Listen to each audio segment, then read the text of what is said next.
Easter mornings at my house had always been a ritual. The smell of fresh coffee and cinnamon rolls would drift from the kitchen, the sunlight pouring through the curtains, painting warm patterns across the living room. My parents had a habit of playing the same classical music every year, something soft, almost ceremonial, that made the house feel sacred, even if only for a few hours. The walls, adorned with pastel decorations and framed family photos, seemed to hum with a quiet comfort. There was laughter, chatter about who had found the largest Easter egg, and the usual teasing that only family members know how to deliver without causing offense. I should have felt at ease. I should have felt home. But as I stepped into that familiar chaos, a peculiar tightness began to coil in my stomach. Something felt off.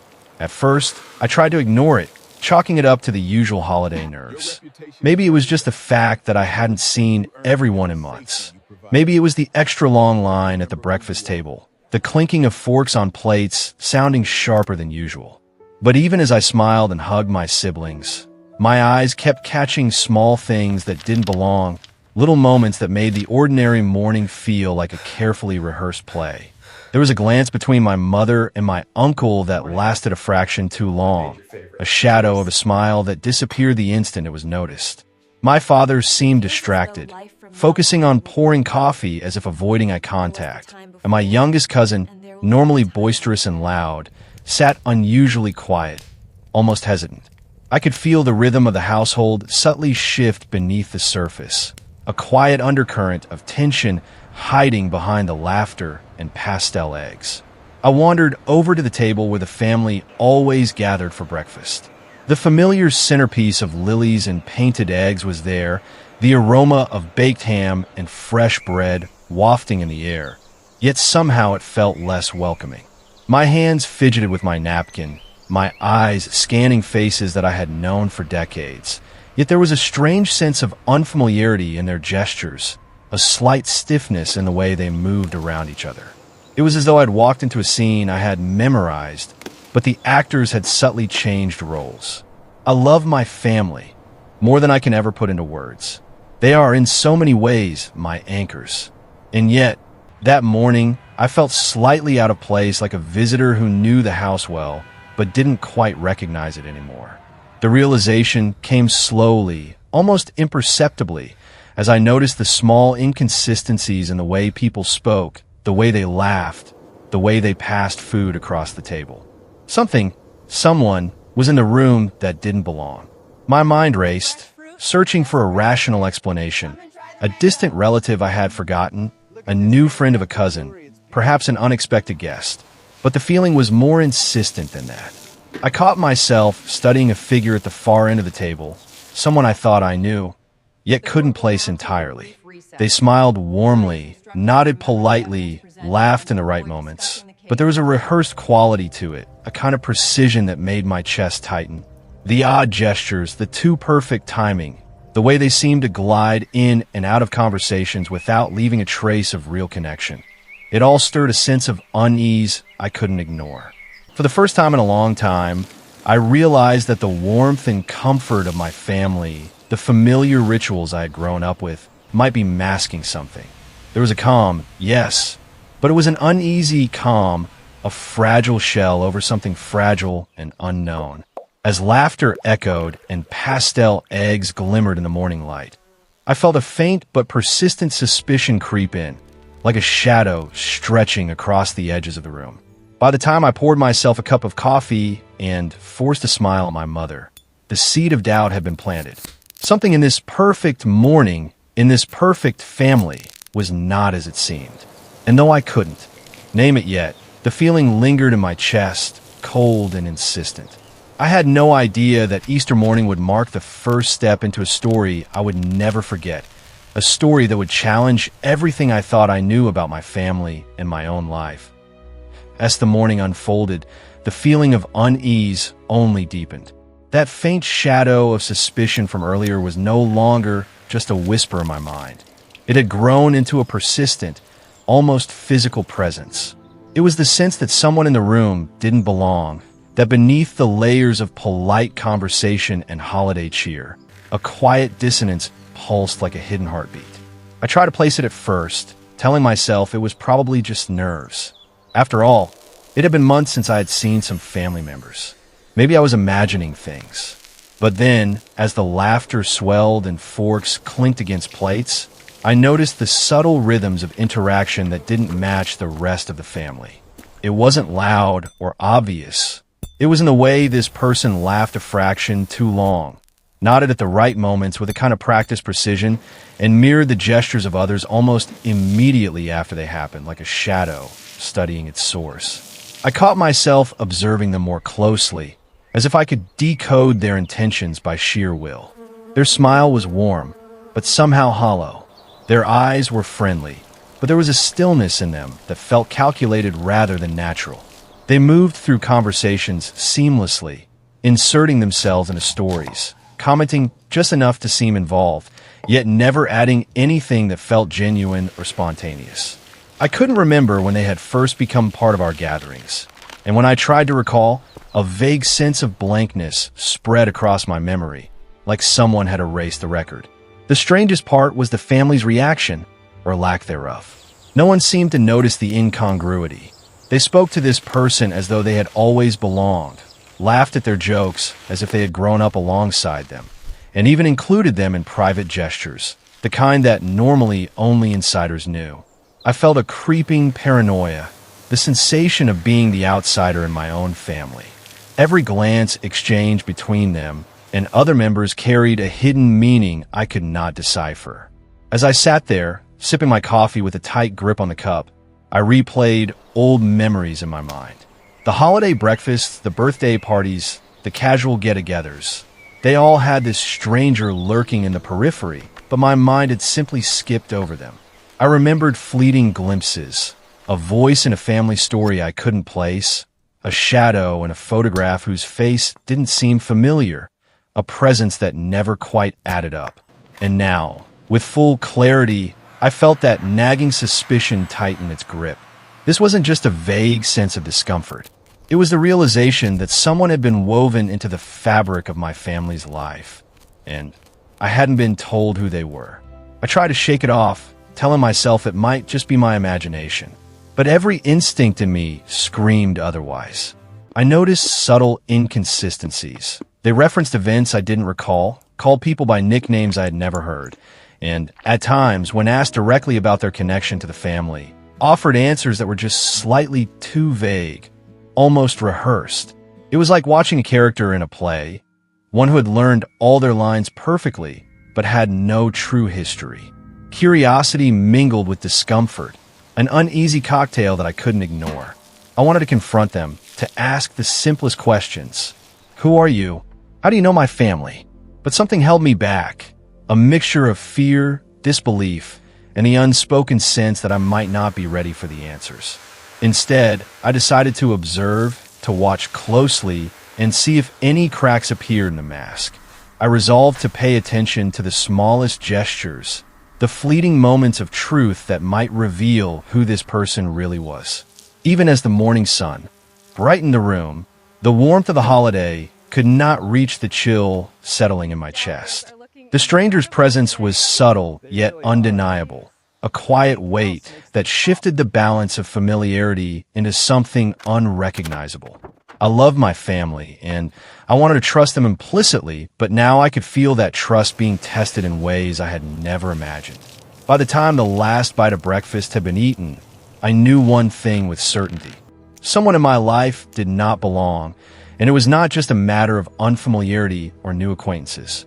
It was deeper, more insidious, a carefully maintained illusion that had been layered into my world so gradually that I had barely noticed it. And so I made my silent decision. I would watch. I would learn. I would uncover the truth about this stranger, piece by piece. Whatever the cost, I could not allow this presence to remain a mystery. Because deep down, I sensed that knowing who they really were might change everything I thought I knew about my family. And about myself, as I settled into that uneasy awareness of the stranger, my mind began to wander backward, sifting through memories I had once taken for granted. Childhood seemed to stretch before me, a gallery of vivid colors and warm laughter. But now, through the lens of suspicion, Small cracks appeared in the polished surface. Moments that had seemed innocent now looked like pieces of a puzzle I hadn't known I was missing. I remembered family vacations, the kind that had felt magical in the moment. I could see my parents laughing on the beach, my siblings chasing each other through sandcastles, and, always somewhere in the corner, that familiar yet unfamiliar presence. At the time, I had never questioned it. I had simply accepted the stranger as part of the scenery, someone who belonged without asking. But now, with every recollection, I noticed the oddity. The stranger's involvement was always carefully framed, as if someone had instructed them on when to appear, when to smile, when to blend into the background. Then there were the stories, family anecdotes I had grown up hearing like bedtime tales. A cousin would recount a shared adventure. A parent would laugh at a childhood mischief. And somehow, the stranger's name would emerge, linked to events I had no memory of. I had never questioned it. I had never asked for details. I had simply accepted the narrative, assuming my own recollection was faulty. But now I realized that some of those stories had never fully made sense. Certain details were inconsistent, timelines didn't align, and sometimes the stranger's involvement seemed almost too convenient, woven in with deliberate precision. I felt a pang of guilt as I remembered the offhand comments I had dismissed. A mention of remember when you first met them? That made no sense to me. A remark about shared experiences that I had no recollection of, moments that had felt like slips of memory rather than warning signs. How many times had I brushed off subtle dissonances as my own forgetfulness? How many small red flags had I ignored because I wanted everything to be perfect, because I loved my family and trusted them implicitly? The weight of realization pressed down on me, heavy with shame and regret. Even the photographs now seemed suspect. Faces smiled back at me, frozen in time, yet some images held a subtle tension I had never noticed before. There they were, our mysterious stranger, positioned in the background or leaning casually into the frame, as though placed there deliberately. At the time, I had assumed they had always belonged. But looking closer, I could see the careful choreography, interactions that seemed natural but were subtly guided, the way the family looked at them with a certain protective warmth, a hint of secrecy in their eyes. The more I reflected, the more patterns emerged. I remembered small gatherings where explanations seemed lacking, when someone's presence was assumed and unquestioned. Holidays where seating arrangements were strangely flexible to accommodate them, conversations subtly redirected to include them, laughter calibrated to make them feel accepted. I realized now that these were not accidents. These were intentional acts, subtle manipulations designed to normalize this stranger's place in my life, to weave them seamlessly into the fabric of my family. And yet, despite all this, I had carried on, oblivious.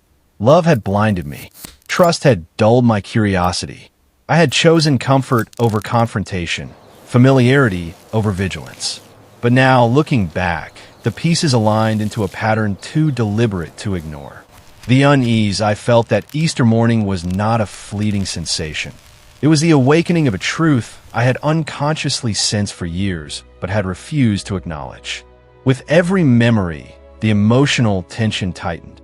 Confusion mixed with guilt, and guilt gave way to a simmering anger. Not at the stranger, but at myself for being so blind for so long. I realized that ignoring these signs had allowed a stranger to gain a foothold in my life, to become part of the very narrative of my family without question. The weight of that betrayal, though I didn't yet understand its full extent, pressed heavily on my chest. By the end of that reflection, I understood that this wasn't a matter of coincidence or misplaced trust. The inconsistencies, the careful framing, the gaps in memory, they all pointed to something deliberate. And for the first time, I allowed myself to admit it. The stranger's presence in my life was no harmless quirk. It was an intrusion, a quiet manipulation that had been tolerated, even protected, by those I trusted the most. That morning, Easter sun streaming through the windows, I made a quiet vow. I would not ignore these pieces any longer. I would confront the reality of the past, scrutinize every memory, and pieced together the story that had been hidden in plain sight. The comfort of familiarity had been shattered, replaced by a responsibility I could not shirk, to uncover the truth, no matter how painful or complicated it might be. It wasn't until I started rifling through old family albums that the unease truly began to take shape. Photographs I had flipped past hundreds of times suddenly demanded my full attention. The familiar snapshots of birthdays, holidays, and vacations now seemed strange, almost uncanny, as I noticed a figure who had always been there, yet had never been properly introduced. At first, I thought it was my imagination. Perhaps my memory had simply blurred over time. But then I began to see a pattern. There they were, quietly present in the background of group photos, subtly leaning into a conversation in the corner of a snapshot, smiling politely as if they belonged. And yet, when I tried to recall exactly who they were or when they had entered our family life, the memories refused to align. The dissonance was subtle but insistent, a nagging whisper that something was deliberately concealed from me. What made it more disconcerting was the family's casual attitude toward this person's presence. No one ever labeled them. No one ever referenced them in captions. No one ever explained why they appeared alongside us so frequently. It was as if the photos themselves had been sanitized, deliberately omitting context, while simultaneously inserting the stranger into the narrative. Every album, every page I turned felt like a small act of subtle manipulation, of visual assertion that this person had always belonged, even though my intuition told me otherwise. I began to notice the meticulous care with which the stranger was framed. In group photos, they were always positioned near the center or in line with my parents, almost as if someone had made sure they were included in every meaningful shot. At school events or neighborhood gatherings, they were there in the periphery, present but never intrusive, appearing natural without ever disrupting the flow. It was a presence so carefully orchestrated that it now unsettled me to my core. Someone had been silently scripting our memories, and I had unknowingly been playing the audience to their story. The cognitive dissonance was almost unbearable. How could someone be so deeply integrated into my life, so visually and socially present, and yet remain a stranger? The photographs, which I had always relied upon as anchors of memory, had become a minefield of questions. I found myself scrutinizing expressions, analyzing body language, looking for inconsistencies that might reveal the truth. And each time, I noticed the same things. The stranger's expressions were almost too perfect, their interactions too measured, their laughter too synchronized with the group. It was as if they had studied every family gathering in advance, preparing themselves to be the person everyone expected them to be. The realization hit slowly, painfully. These weren't just casual oversights. They were deliberate. Someone in my family had allowed, or perhaps even facilitated, this stranger's integration into our lives, manipulating memories, conversations, and images to normalize their presence. I could almost see the invisible hand that had guided them into the background of every picture, ensuring they were always just enough in focus to belong, but never enough to draw attention. With each photograph I examined, the sense of unease shifted toward mild fear. It wasn't the fear of a physical threat, but the fear of betrayal and deception, of realizing that my life had been quietly curated by others without my consent. Family albums had once been a source of comfort, proof of connection, markers of shared history.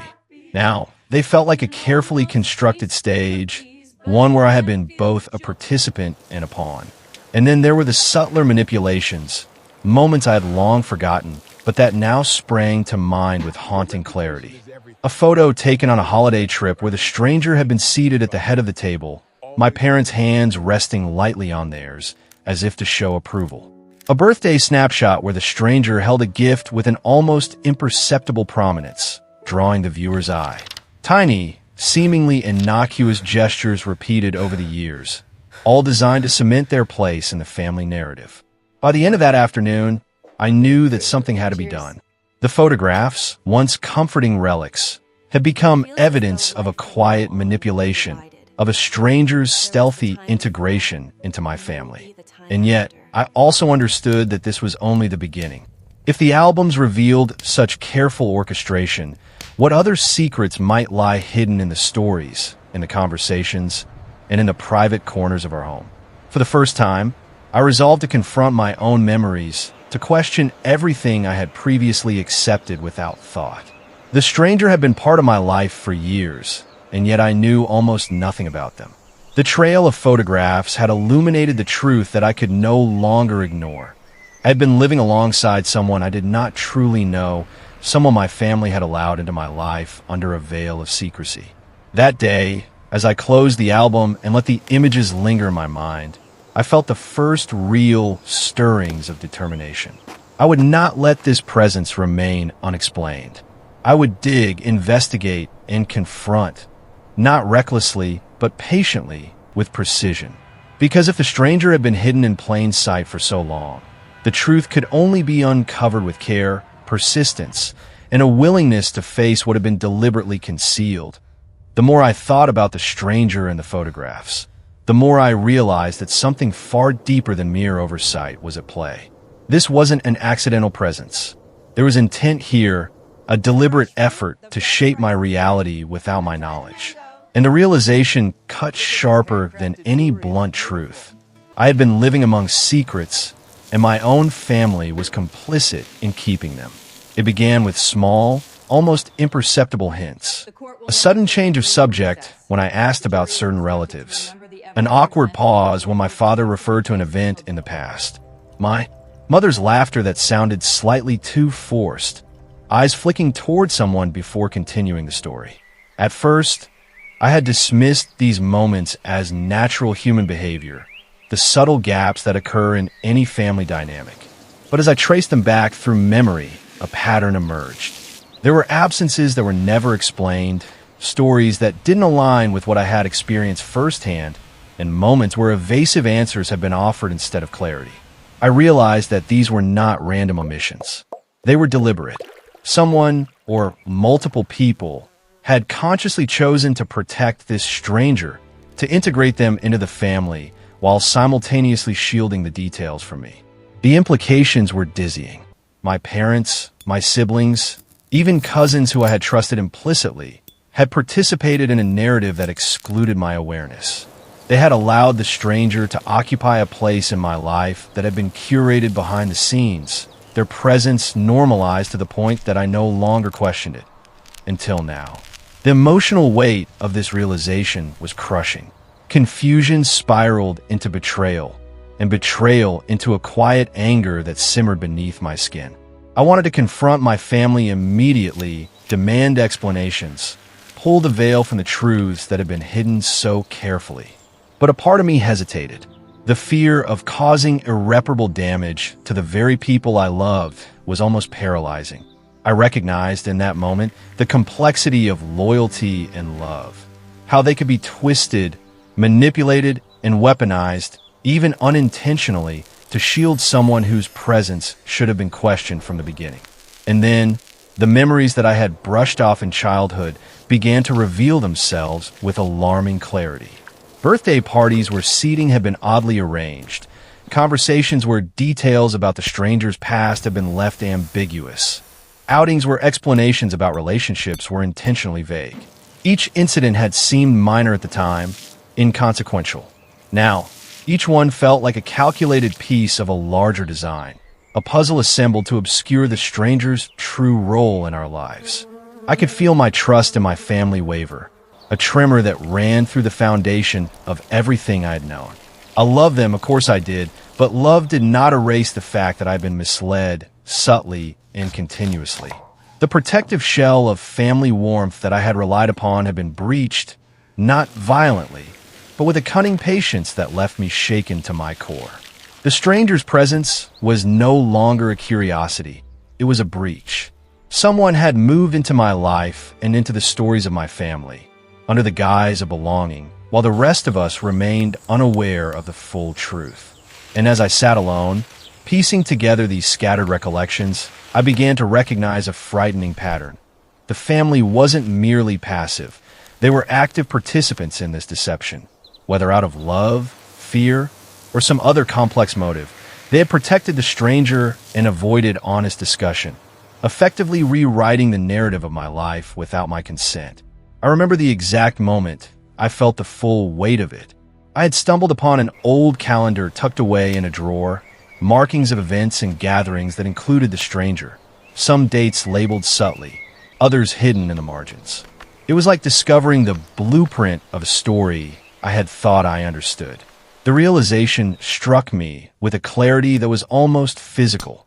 My life had been carefully curated, my experiences manipulated, and my understanding of my own family deliberately controlled. And yet, even with this knowledge, I could not abandon them. I still loved my family, even as the sharp edges of betrayal cut through the fabric of that love. I understood, in some abstract way, that intentions were not always malicious, that loyalty and protection could lead to secrecy, and that the complexities of human relationships often defy simple morality. But understanding did not diminish the impact.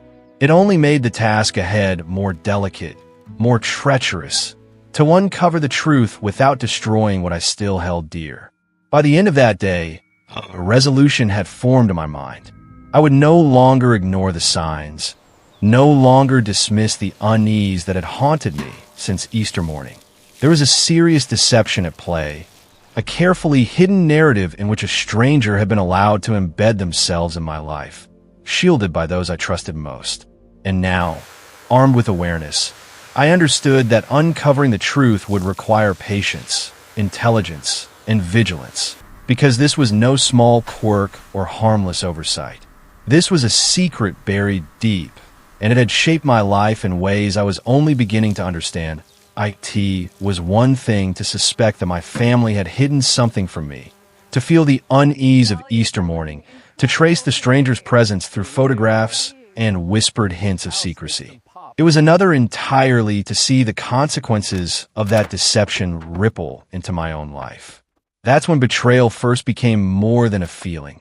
It became tangible, personal, undeniable. The signs were subtle at first, almost imperceptible, the kind you could easily rationalize if you wanted to preserve the comfort of family trust. A decision I thought had been made collectively suddenly seemed skewed, leaning toward the stranger's interests. A suggestion I hadn't been consulted on was presented as if it had been my own idea. Little manipulations at first, small, innocuous adjustments, but patterns quickly emerged.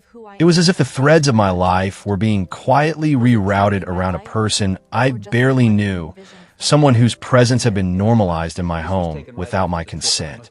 I remember the first moment I realized it was more than coincidence.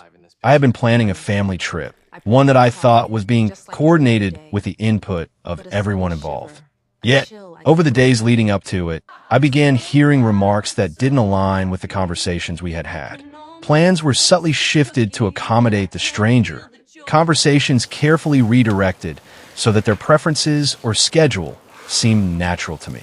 Even the small details, the timing of meals, the rooms where we stayed, were manipulated to include them in ways I had never approved or even considered. The realization hit like a slap to the chest. Someone had been influencing my life, my choices, my experiences under the guise of familial normalcy. What made it sting more was the way my family seemed oblivious or complicit. I tried to bring up minor inconsistencies in conversation, testing the waters, gauging reactions. Some members of my family laughed nervously, others avoided eye contact, and a few simply brushed off my questions with polite but vague answers. It became clear that either they were protecting the stranger, or they themselves were fully aware of the deception and had normalized it to the point that my objections seemed unnecessary or inconvenient. The emotional impact was immediate. Sadness, first for the quiet betrayal of trust. Anger, next for the audacity of it all. And beneath it all, a growing sense of isolation. It was as if the ground beneath me had shifted, leaving me standing alone in a world that I had assumed was familiar. My family, the people I'd always leaned on, were no longer safe anchors. Instead, they had become part of the machinery that allowed this stranger to wield influence in my life. I began noticing smaller events, the ones I had ignored before because they seemed trivial. A casual comment misremembered, subtly steering me away from a truth I might have uncovered. A forgotten promise, conveniently adjusted in ways that advantaged the stranger. Invitations I thought were open to all, quietly rescinded or reallocated.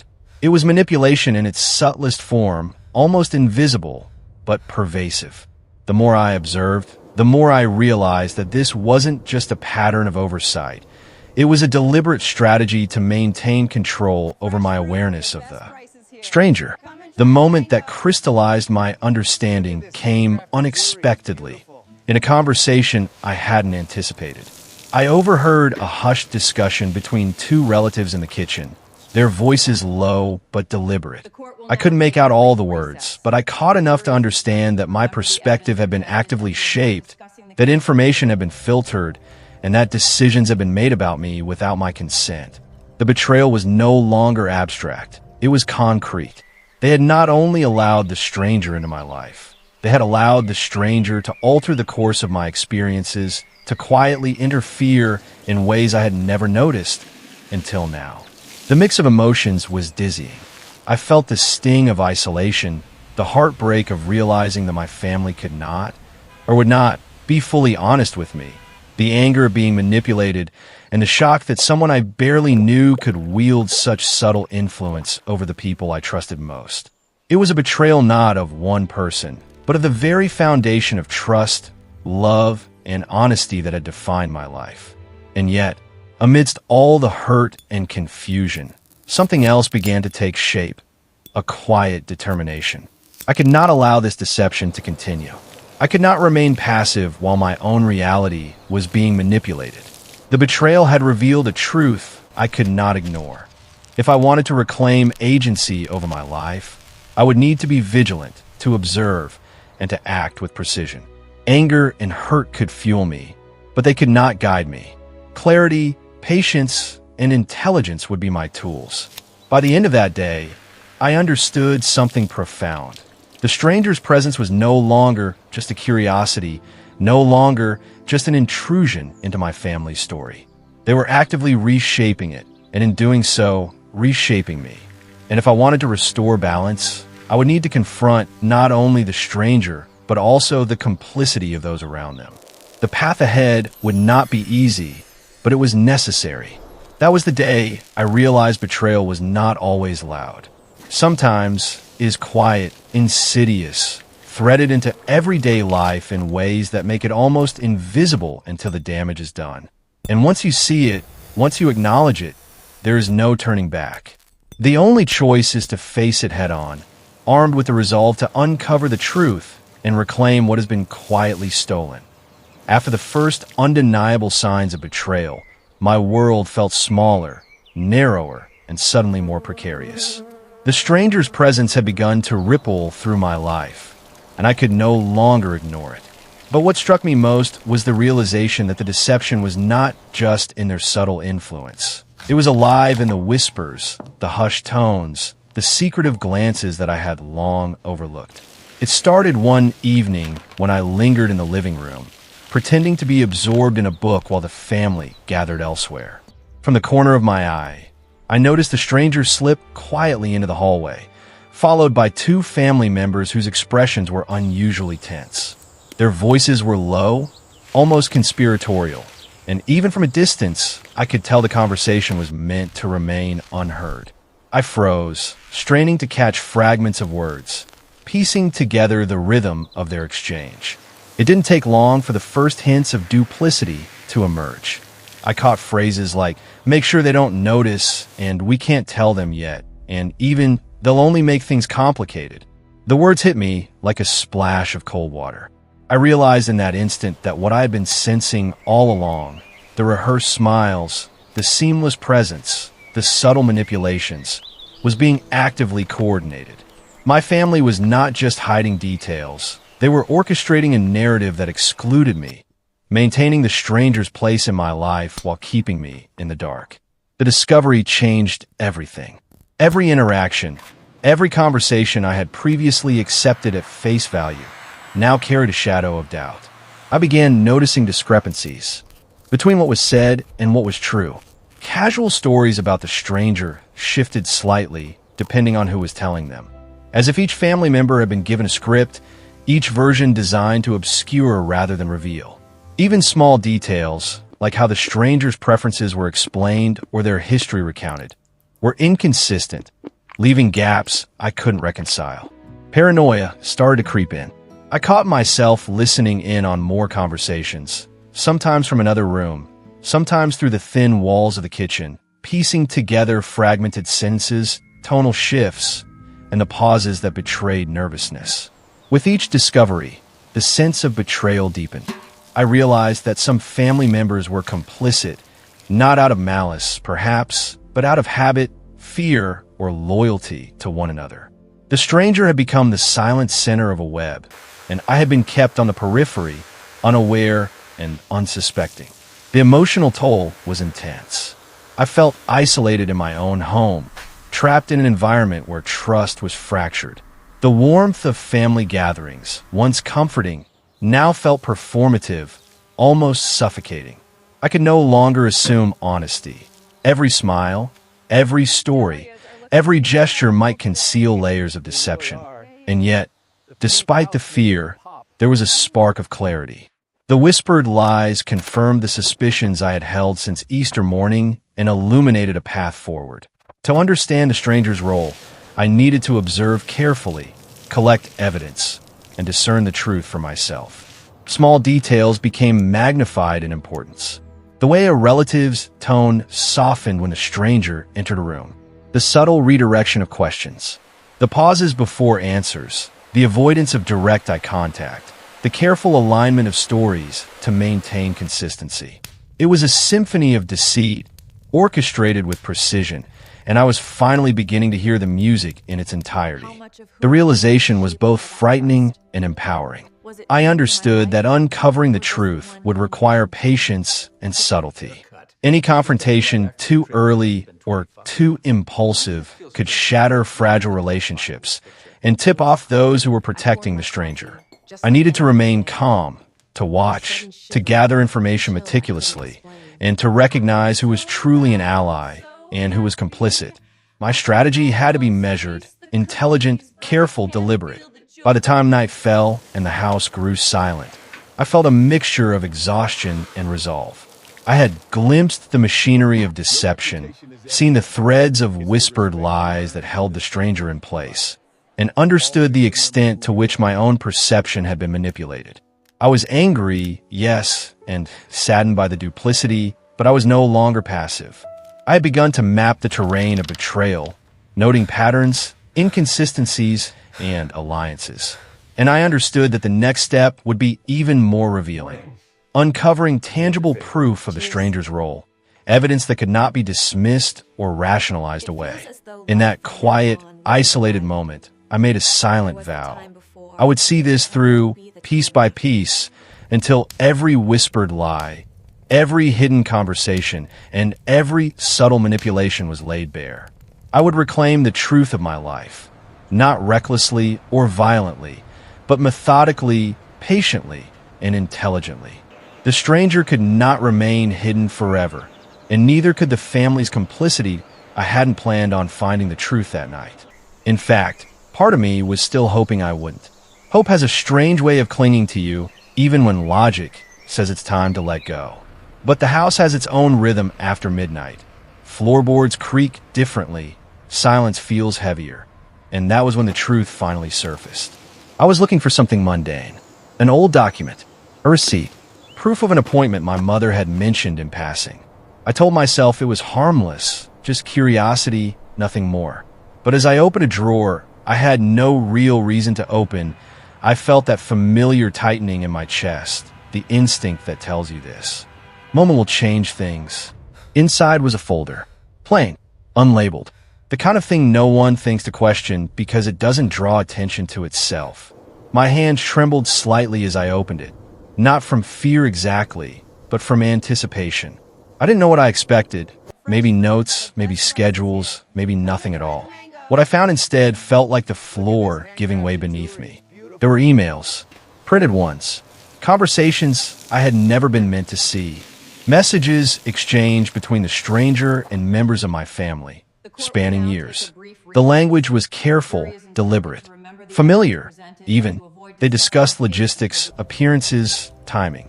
They talked about me, not cruelly, but clinically, as if I were a variable to be managed rather than a person to be respected. My name appeared again and again, paired with phrases like "they don't need to know," and "it's better this way," and "we've kept it consistent so far." Each sentence landed like a quiet blow. There was no ambiguity anymore, no room for doubt. This wasn't misunderstanding or coincidence. This was planning.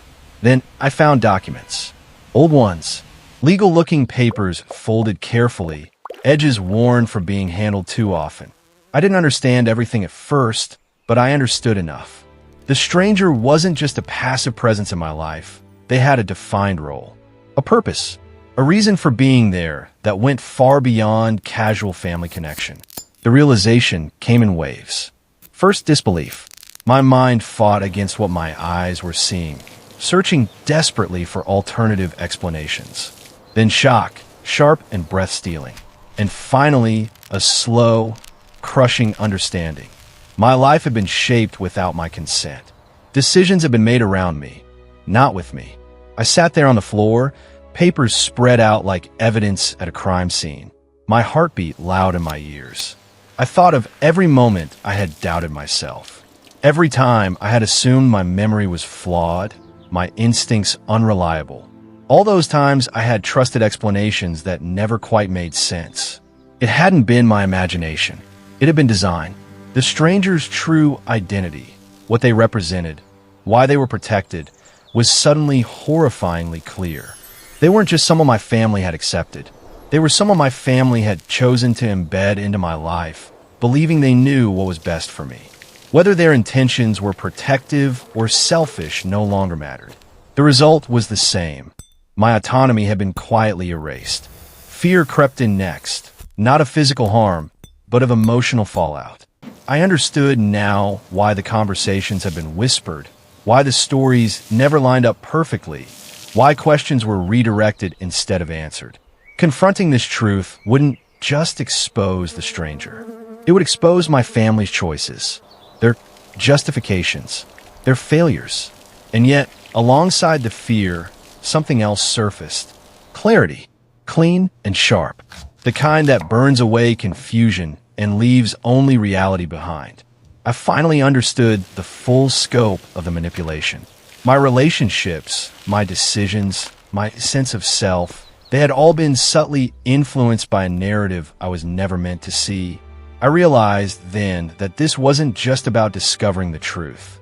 It was about reclaiming myself, about deciding what kind of power this revelation would have over me. I could confront them impulsively, shatter everything in one emotional explosion. Or I could be deliberate, strategic, careful. As I carefully returned the papers to their place, my hand steadier now, I made a choice. I would not reveal what I knew. Not yet. Knowledge I understood now was leverage. And for the first time since Easter morning, I didn't feel lost. I felt awake. The stranger's role was no longer a mystery. The deception was no longer hidden.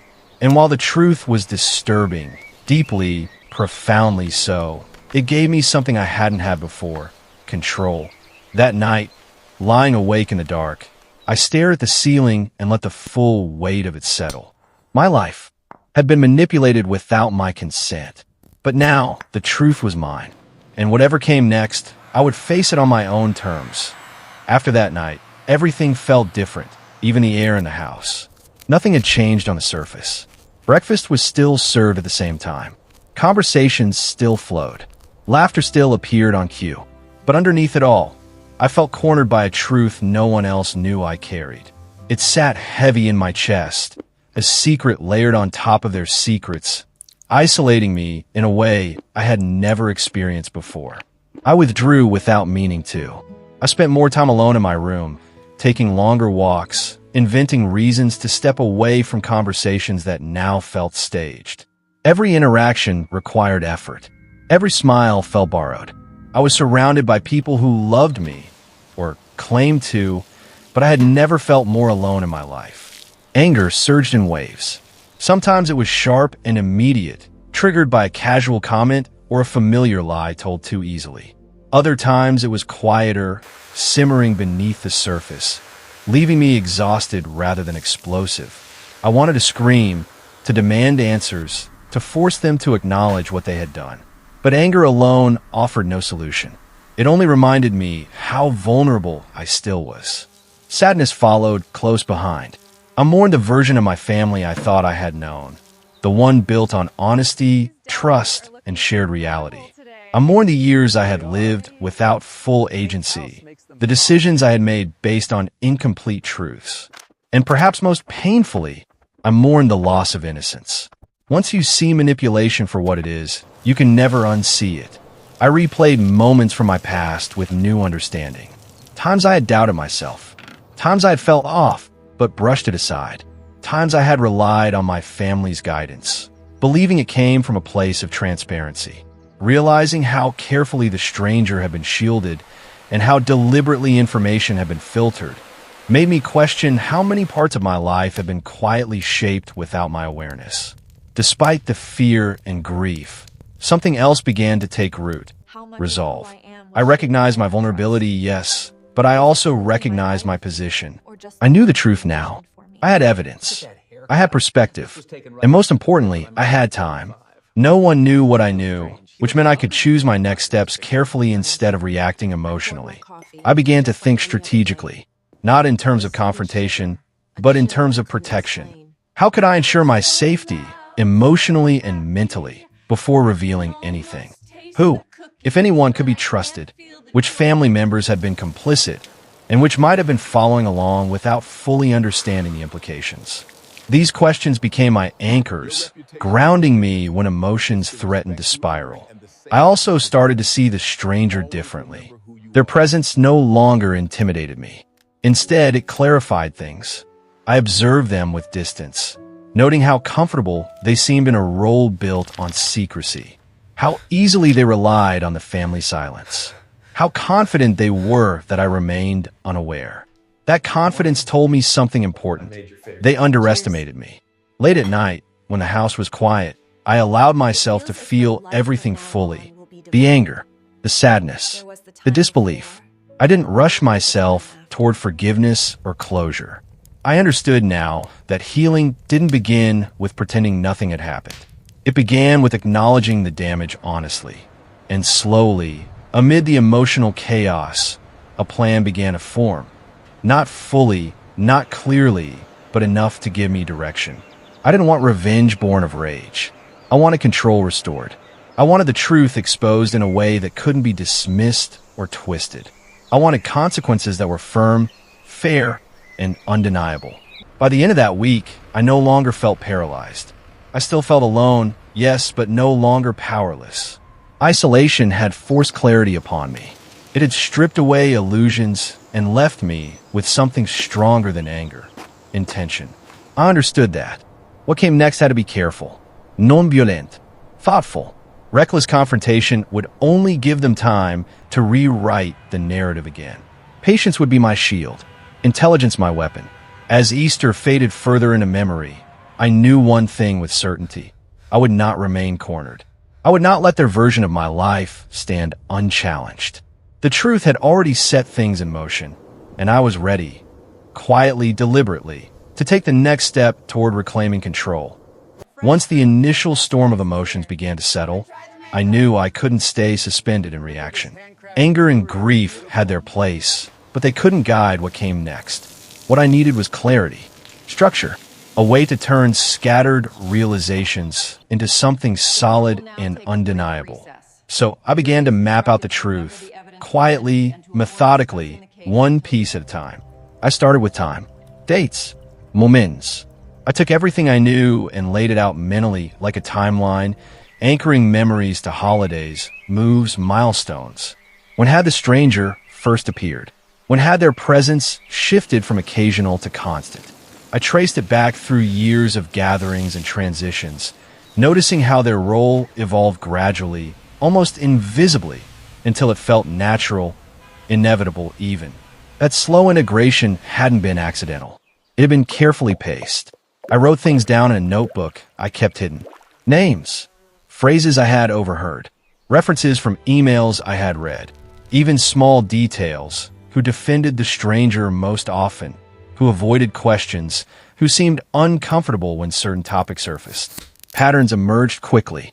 Some family members were deeply involved, consistently reinforcing the same narrative. Others appeared more passive, repeating what they had been told without fully understanding why. This distinction mattered.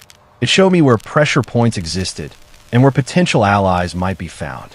As the picture sharpened, confusion gave way to resolve. The stranger's influence was no longer abstract. I could see how decisions had been shaped, how conversations had been steered, how information had been withheld at critical moments in my life. Choices I once believed were mine alone had been nudged, guided, softened into directions I hadn't questioned at the time. Seeing it all laid out stripped away the last remnants of self-doubt. I hadn't been imagining things. Strategic thinking replaced fear. I asked myself hard questions, ones that forced honesty rather than comfort. What outcome did I actually want? Public exposure? Private accountability? Distance? Restoration of autonomy?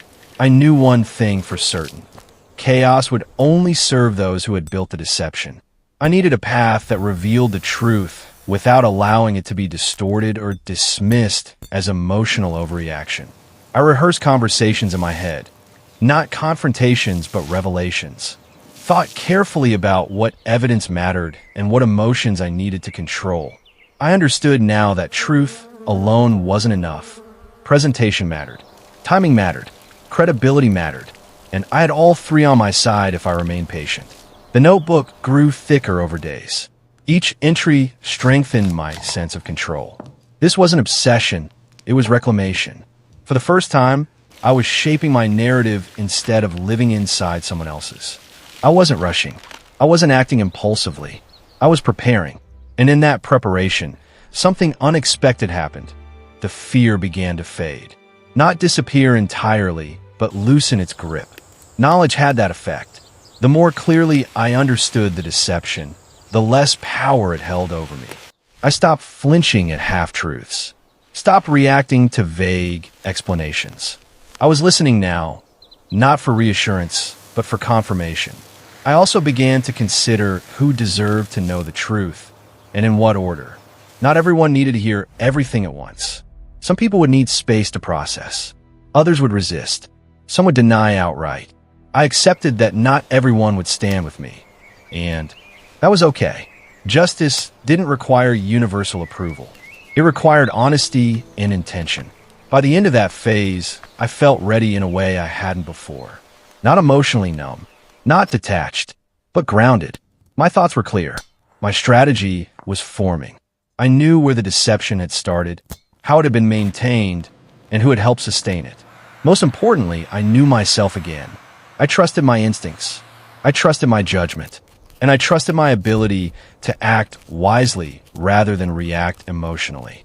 As I closed the notebook one evening and tucked it back into its hiding place, I felt something shift inside me. The truth was no longer something that haunted me. It was something I carried with purpose. The next step would be the hardest, navigating the tension of everyday life while preparing to unravel everything quietly. But I was ready. I had mapped the truth. And now, I was prepared to use IT.by the time the next family gathering rolled around. Everything had changed, at least inside me. On the outside, the house looked the same. Polished floors, familiar smells of home-cooked meals, chatter floating from the kitchen to the living room. But inside, I was a quiet storm. Every glance, every laugh, every casual conversation carried the weight of awareness. I was no longer a passive participant in the story of my life. I was an observer, calculating, waiting, preparing. The stranger was there, as always, smiling and blending seamlessly into the room. But this time, I saw them differently. Their confidence no longer intimidated me. I noticed the subtle gestures they relied on to assert their presence. Leaning into conversations, laughing at the precise moment someone else did, using charm to smooth over awkward moments. I had watched these behaviors countless times, and now, for the first time, I understood them in context. Each movement was deliberate, rehearsed, designed to manipulate perception and reinforce the illusion of belonging. I moved through the gathering with careful composure, keeping my own emotions in check. The anger, betrayal, and sadness were still there, simmering just below the surface, but I channeled them into focus. I watched interactions closely, noticing the glances exchanged between family members, subtle shifts in tone, and moments of hesitation. Patterns emerged even faster in real time than they had in my notebook. I could predict the flow of conversations, see where the deception would be reinforced, and anticipate the stranger's moves. A small confrontation occurred without words. I caught my cousin's brief eye contact across the room, a flicker of unease, a hesitation that betrayed awareness. Later, I noticed how the stranger subtly nudged another family member toward a particular topic, almost imperceptibly guiding the discussion. Each of these micro-moments confirmed everything I had already suspected. The deception wasn't just historical, it was ongoing. The emotional intensity grew as I navigated the gathering. Smiles had to be measured, conversations carefully moderated. Every word had to be observed before being spoken. One wrong move could expose my awareness prematurely, or worse, alert the stranger to the depth of my investigation. I felt like I was walking a tightrope, balancing between observation and interaction, aware that even the slightest misstep could unravel months of careful planning. Despite the tension, I also found a strange clarity in this vigilance. I could see who was genuinely aligned with the stranger, who was passively complicit, and who might be swayed if approached carefully. I noted the dynamics of control, who deferred to whom, whose opinions carried weight, and how influence was quietly exercised in everyday moments. Understanding this network gave me a sense of strategic power I hadn't had before. There were moments of subtle confrontation, tiny tests, almost invisible. A pointed question about a past event, a story I recounted with details slightly altered to gauge reactions. A deliberate pause when the stranger tried to dominate a conversation.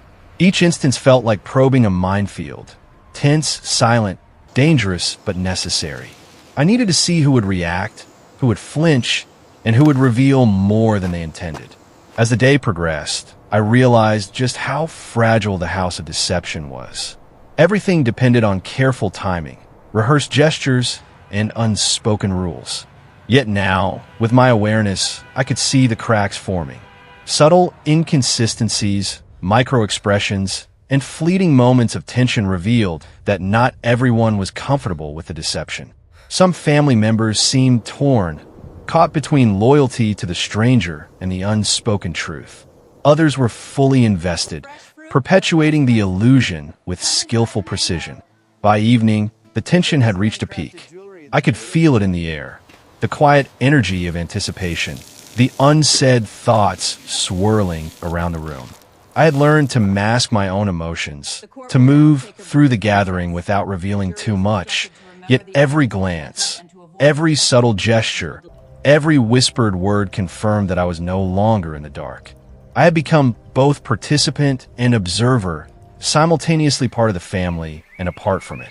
Walking away that night, the sense of isolation remained, but it was now accompanied by a quiet confidence. I understood the mechanics of the deception. I had seen the patterns.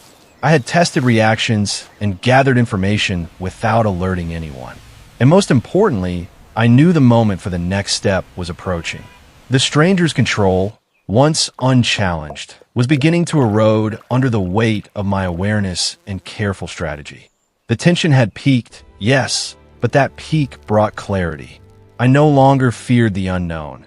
I had mapped it, understood it, and was ready to act with patience, precision, and intelligence. The next revelation, when it came, would not catch me off guard. And that knowledge, more than anything, gave me a sense of power I had not felt since the first unsettling Easter morning that IT happened suddenly. Yet in retrospect, it felt inevitable. The threads I had been quietly observing, the careful mapping, the whispered conversations, the subtle manipulations, all of it led to a single moment when the full truth could no longer hide behind polite smiles and rehearsed explanations. The stranger, the person who had silently occupied so much of my life, was finally confronted, not by me directly, but through circumstances that left nothing ambiguous. A misplaced document, a conversation that slipped into clarity, a family member who finally revealed more than they intended. All of it converged like a storm that could not be stopped. And when the truth came, it struck with a force I was only partially prepared for. The stranger's identity was not what I had imagined. They were not simply an intrusive relative or a friend of the family accepted too readily. No, their presence had been carefully orchestrated, backed by documents, plans, and agreements I had only recently discovered. They had a legal and social position within the family that allowed them access to private matters, influence over decisions, and, most importantly, the ability to subtly reshape my life without my consent. The emotional release was immediate. Shock first, a hollow feeling that expanded with every detail. Grief followed closely as I realized how many years had been quietly manipulated. Every childhood memory, every holiday, every seemingly ordinary moment now carried a shadow I hadn't been aware of. It was as if a veil had been lifted, and the familiar world I had known was replaced by one that was carefully constructed for reasons I hadn't understood until now. Then came clarity. Every inconsistency, every evasive answer, every secretive glance made sense. The family's motives became visible in their full complexity. Some had acted out of what they believed was protection, shielding me from knowledge they thought would hurt me, maintaining harmony at the expense of transparency. Others had acted from self-interest or fear, preserving the stranger's influence for reasons that were more about control than care. None of it was simple. None of it was entirely malicious, but all of it was deceptive, and all of it had shaped my life in ways I had never agreed to. I remember the first time I could look at the stranger and see them for what they truly were, without the layers of illusion. Their smile was still polite, their demeanor calm, but the rehearsed perfection no longer impressed me. I understood the careful strategies, the subtle manipulations, the patience with which they had embedded themselves into our lives. And I understood that I had been complicit in my own unawareness simply by trusting without question. With clarity came grief, but not despair. I grieved for the lost innocence, for the years of unconscious manipulation, for the sense of safety that had been quietly undermined. But I also realized that grief alone would not serve me. Understanding the truth was the first step toward reclaiming agency, toward restoring balance in my life, toward making choices that were fully my own. I also saw my family differently now, not with hatred, but with a complicated mix of sorrow and comprehension. They had acted out of motives that were partially protective, partially selfish. Some had genuinely believed they were doing the right thing. Others had acted in fear or loyalty, caught in patterns they had not fully questioned. It was a complicated tapestry of intention, action, and consequence. And in the center of it all was the stranger, whose role had been protected and reinforced through quiet manipulation, planning, and secrecy.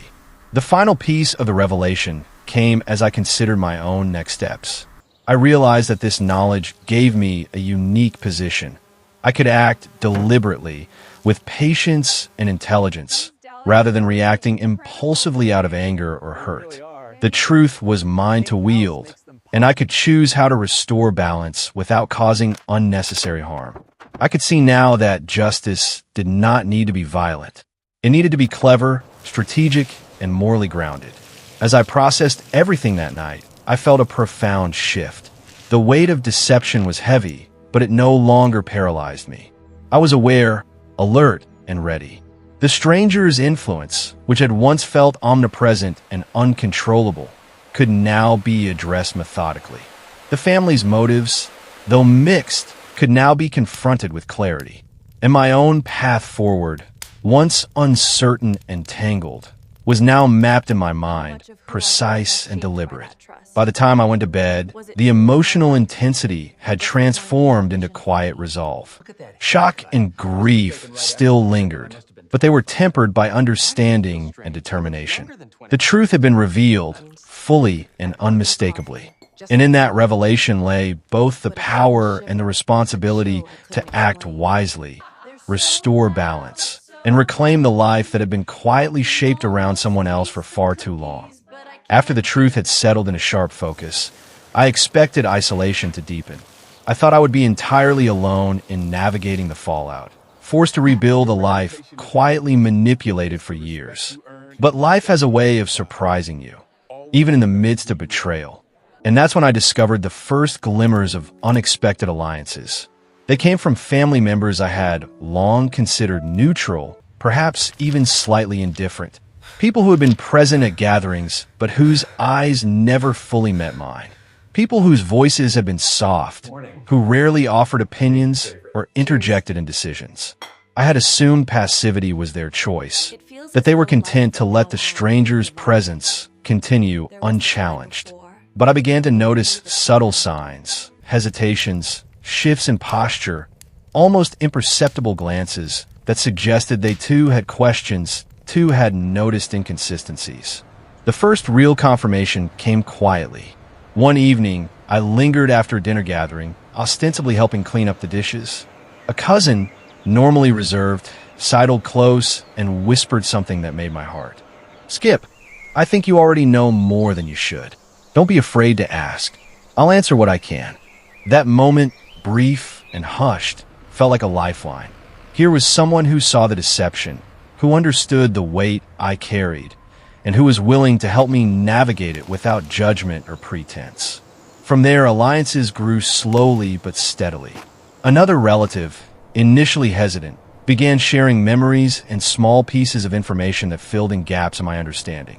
They confirmed things I had suspected but could not yet prove, validated the inconsistencies I had observed, and provided insight into family dynamics that I had misunderstood for years. Together, we began to assemble a fuller picture, one that revealed not only the stranger's influence, but also the layers of complicity, fear, and misjudgment that had allowed the deception to persist. These confidants became more than sources of information. They were partners in strategy. They helped me weigh options, anticipate reactions, and consider consequences. Their support was measured and cautious, never impulsive, reinforcing a pattern I had come to value. Intelligence over emotion, patience over rash action. We began discussing how to expose the truth, not for revenge, but for restoration. The goal was clarity, balance, and reclaiming agency, not to punish blindly. The alliances taught me another crucial lesson. Not everyone who appeared neutral or passive was indifferent. Many were quietly observing, waiting for someone to act. Some had been constrained by fear, others by family loyalty, still others by uncertainty about what was true. In those quiet allies, I found validation. I was not wrong. My instincts had been correct. And most importantly, I was not powerless. With their help, I began crafting a plan. Every step required precision. Every decision had to be measured. Timing mattered. Evidence had to be irrefutable. And the presentation of the truth had to leave no room for misinterpretation or dismissal. We discussed scenarios, anticipated objections, and mapped the safest, most effective path forward. I realized that by acting methodically, we could achieve a resolution that was both just and enduring, one that restored balance without unnecessary conflict. Emotionally, the support was transformative. The burden of betrayal, isolation, and uncertainty felt lighter because I no longer carried it alone. Knowing there were people I could trust, people who understood the stakes, gave me confidence I had not felt in months. The weight of the stranger's influence, which had once seemed absolute, now felt manageable. Their power was circumscribed by awareness, strategy, and collective intelligence. And yet, even in relief, vigilance remained essential. Not all family members were allies, and some still actively protected the stranger. Every move had to be considered carefully. But the presence of these unexpected allies shifted the dynamic entirely. No longer did I feel trapped, cornered, or powerless. I had resources, insight, and support, enough to begin dismantling the manipulation that had so long controlled my life. By the time the plan was outlined, I felt something I hadn't in a long time: cautious hope. Hope, not born of naivety, but of clarity, preparation, and understanding.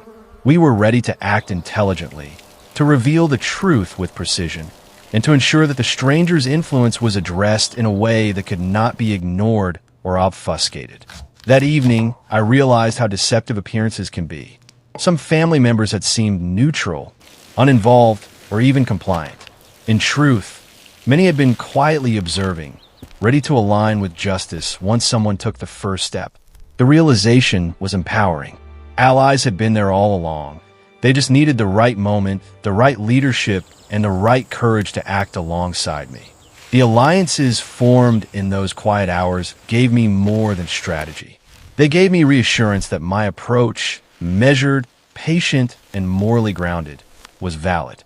Together, we would restore balance, reclaim agency, and ensure that the truth could no longer be hidden. And as I went to bed that night, I felt for the first time since Easter morning that the tide was shifting and that I was not alone in reclaiming my life. Easter morning arrived again, but this time everything felt different. The familiar warmth of family gatherings, the laughter, the scent of baked goods. These were no longer distractions. They were the backdrop to a plan that had been meticulously prepared over weeks of observation, mapping, and quiet strategizing. Today, the deception would meet its reckoning. Not with anger, not with spectacle, but with careful, intelligent action. I moved through the house with deliberate calm. Each gesture, each word, each smile was calculated, rehearsed in my mind countless times. My allies, those who had quietly stood beside me in understanding, were present too, subtly aligned, prepared to reinforce what I was about to unfold. The atmosphere was deceptively ordinary, yet every interaction carried a weight that only I and my confidants could perceive. The first steps were subtle, almost imperceptible.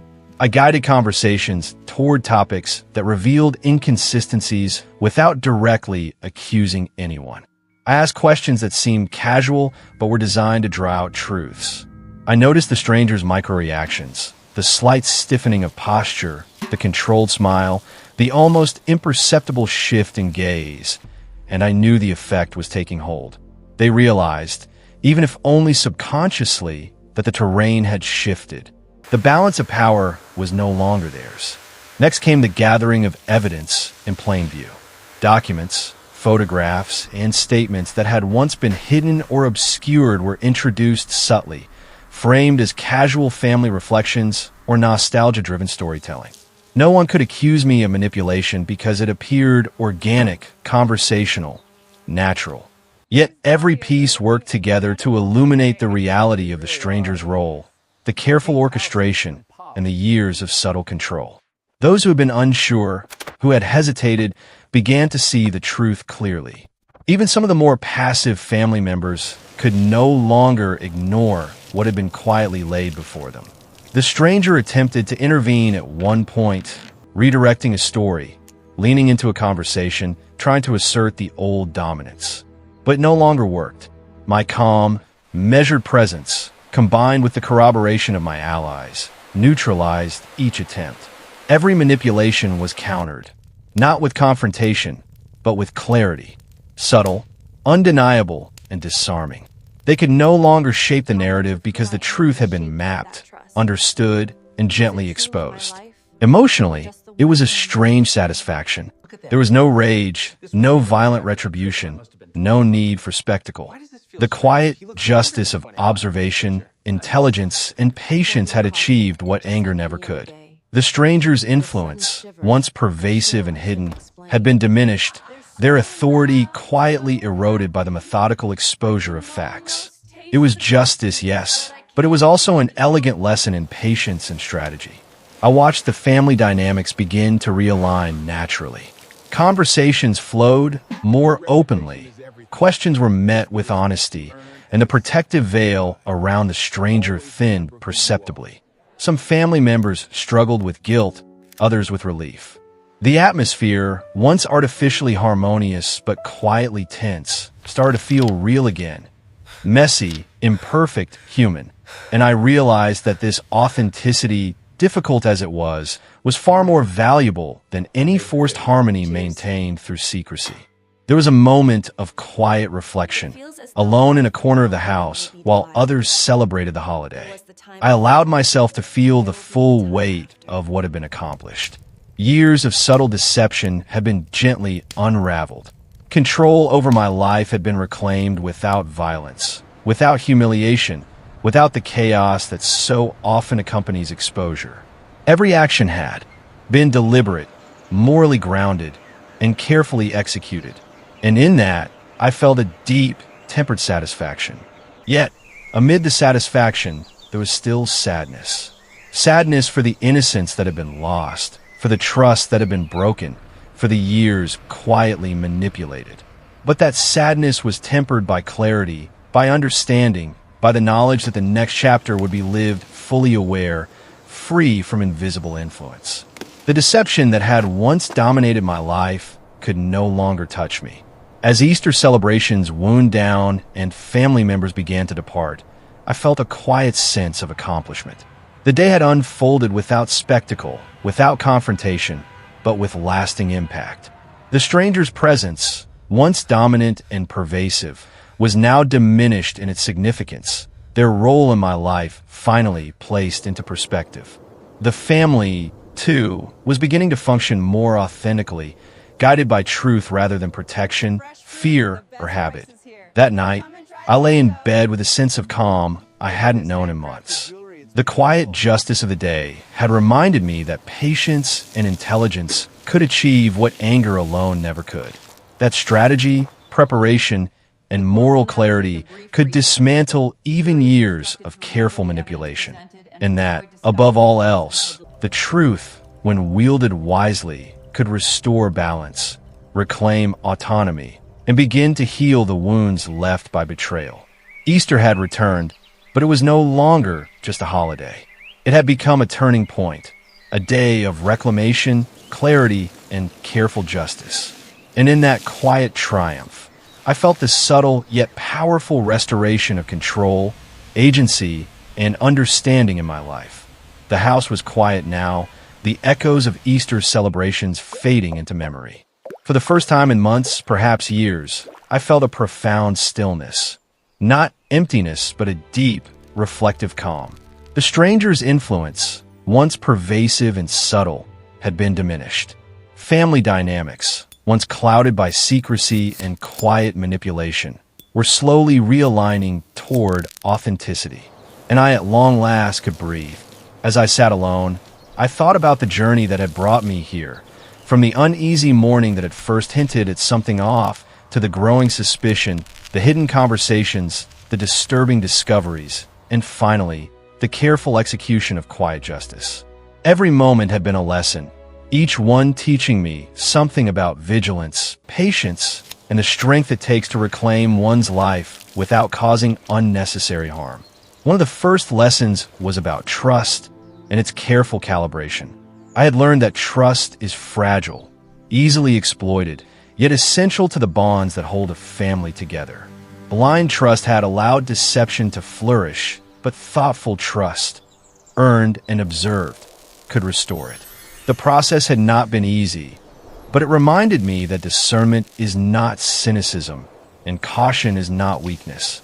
Both are tools for preserving integrity in a world that can sometimes bend truths quietly around us. I also learned the importance of listening, not just to words, but to gestures, pauses, and patterns. The subtle signs of manipulation, which I had initially dismissed, were telling a story all along. They were warnings I had failed to heed, lessons I had ignored. But now, having retraced and understood them, I realized the value of observation, the quiet power of attention to detail, and the necessity of patience in untangling deception. Another lesson was about agency. For too long, decisions in my life had been quietly influenced, shaped by narratives I hadn't consented to. Reclaiming control required more than anger or confrontation. It required strategy, clarity, and moral grounding. The quiet justice of Easter had demonstrated that influence could be neutralized, autonomy restored, and balance returned. Not through spectacle, but through intelligence and deliberate action. I reflected on my family, too, not with resentment, but with nuanced understanding. Their motives had been mixed, some protective, some fearful, some self-interested. Their actions had caused harm, yes, but they had also operated from love, habit, and flawed judgment. This understanding didn't excuse the deception, but it allowed me to approach reconciliation with empathy and clarity rather than blind anger. Some relationships could be restored, others needed boundaries, and some required time to heal. Recognizing this complexity was part of reclaiming not just my life, but my peace. The experience also reinforced the power of alliances. Support had appeared where I least expected it. In family members I had assumed indifferent, even passive. Their quiet acknowledgement, their willingness to share truths and reinforce my perspective, became the scaffolding upon which I rebuilt trust in others and confidence in myself. It was a reminder that even in isolation, connection can appear if approached with patience and careful discernment. Ultimately, Easter had become more than a holiday. It had become a symbol of renewal, reflection, and quiet triumph. The lessons it offered were not dramatic or loud, but subtle and enduring. Vigilance and trust, patience and observation, intelligence and action, and moral clarity in judgment. These were the tools that allowed me to navigate deception, reclaim autonomy, and restore balance without sacrificing integrity. As I closed the day with a quiet sigh, I understood that life would never return entirely to what it had been. There would always be memories tinged with betrayal, moments I would revisit with the clarity of hindsight. But there was also resilience, awareness, and a knowledge that I could act deliberately when faced with manipulation, uncertainty, or betrayal in the future. I thought about the stranger one last time, not with malice, but with recognition of what their presence had taught me. They had been a catalyst, a challenge, and a mirror reflecting the importance of vigilance and self-awareness. Their influence had forced growth, even as it brought pain, and in that strange way, I could acknowledge the lessons without condoning the deception. Finally, I reflected on myself, the person who had once felt isolated, deceived, and powerless, and the person who now sat with quiet confidence, clarity, and resolve. Easter had revealed that strength does not always roar. Sometimes it whispers through observation, patience, intelligence, and deliberate action. It teaches lessons slowly, with subtlety, and when applied wisely, it restores balance to life even after long periods of manipulation. As night settled over the house, I felt a profound sense of completion. I had seen the truth, acted wisely, and emerged with a renewed sense of self. Family had been redefined, not perfectly, but authentically. Trust had been recalibrated, alliances acknowledged, and control reclaimed. And I had learned the most important lesson of all, that vigilance, intelligence, and moral patience are not just strategies. They're the quiet architecture of a life lived fully, honestly, and with dignity. Easter had returned, indeed, but this time it brought renewal of the deepest kind, renewal of awareness, agency, and inner peace.